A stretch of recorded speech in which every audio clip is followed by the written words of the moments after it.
Biz zaten Azərbaycan dilindən də nanla bilirik ki, məsələn, Azərbaycan dilindən ki, nanlı biz öyrənmiş, quruluşu bir şeyə bölünür. Düzəltmə isimlər var, compoundlar var, yəni mürəkkəb isimlər, sadə isimlər var.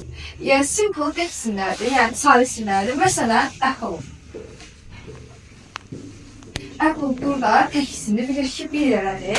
Məsələn, Determinans da yəni, iki yerə bölünür, sözlərin şəkilçiləri var. Bir dənə səhv düzəldim, derivativ olmalıdır da o.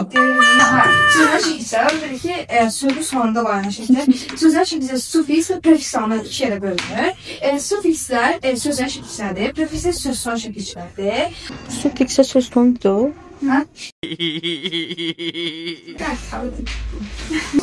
Prefiks sözünüdür uşaqlar. Hə, Sufiks söz sonunda. Previs əvvəl deməkdir, ona görə. Prefikslər isə çox... Aha. Sən prefiks yazırsan, indi orası sufiks yazırsan.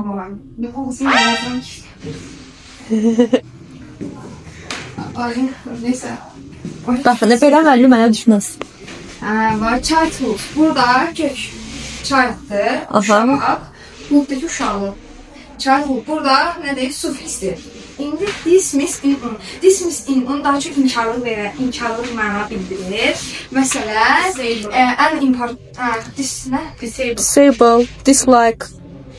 Siz yaxşı bilərsiniz dislike'ları.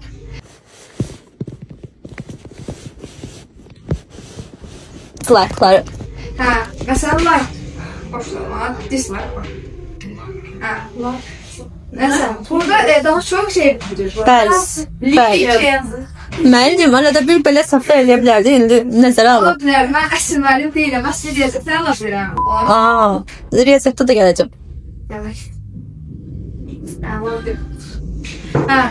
Bu sözünün şəkilçilər, bu da sözünün şəkilçiləri. Sonra aldı, çox qaldı əslində. Neysə, nələri? Çox. Dedik də, İngiliz yaxşı müəllim deyiləm. İndi, amma indi gəlir Azərbaycan riyaziyyatda mükəmməl müəlliməm. Bəli, indi qaldı compound, ən gözəllərindən biri. Compound. Compound iki sözün birləşməsindən gələnlər. Məsələn, ən asansı.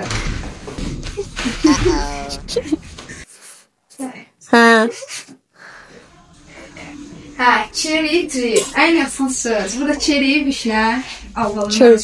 Tree ağac. Nə ağacı? Vişnə ağacı. Nə sözdən? İki dənə sözdən yaradır. Azərbaycan dilində nədir o vişnə ağacı? Vişnə ağacı, vişnə ağacı. Mürəkkəb sözdür? Hə, vişnə ağacı yox, onun ilə. Nədir o? Söz birləşməsi. Yes. Okay. Hə, indi ikinciyə məsələn teacher. Bax, burada yaxşı oxusalım. Aha, sağ ol. Bax, burada teach öyrənməkdir. Məsələn, keçirir. Düz yazıb da sözü də. Aç, gözlə. Bəli, sənə salırlar da bir yerdə acıb. Acıb, teach öyrətmək. Şəkilçidir. Niyə? Burada müəllim mənası verir. Yəni öyrədən, bəli. Öyrədən mənası. Hə, bax, compounddansa bir kişinin çəkilməsi üçün. Asil müəllim. Allah, bəyəndim. İndi bax, spaceship. Burada bəzən, məsələn, başqa şeylərlə qarşılaşırıq. Məsələn, friendship. Spesifikdə mənası var, gəmi olaraq. Sağ ol. Əgər gəmi mənası verirsə, burada bu, şəhət təzə bilərəm, baxın. Düz yazmışsan. Bax, əgər gəmi mənası verirsə, bu mürəkkəb sözdür. Əgər gəmi mənası verirsə, bu isə nə sözdür? Düzəltmə sözdür. Məsələn, burada spaceship. Spaceship gəmi mənası verir. Ona görə burada ship vardır bizim sözümüz gəmi mənasında. Əgər gəmi mənası verirsə, bu mürəkkəbdir. Əgər gəmi mənası verirsə, bu düzəltmədir. Çünki bizdə sufikslərdə, şəkilçilərdə ship də var. Ona görə ona qaçışdırır. Ship hansı şəkilçidir? Mənası nədir o şəkilçi olaraq? Şəkilçidir. Qəhrəmlar. Friendship burada dostluq mənasında verir. Yəni burada variantları çəmlər qarşınıza. Ona görə baş salım ki, çıxışmasın da indi. Çox sağ ol. Bu müstəsna yardımınıza görə təşəkkür edirik.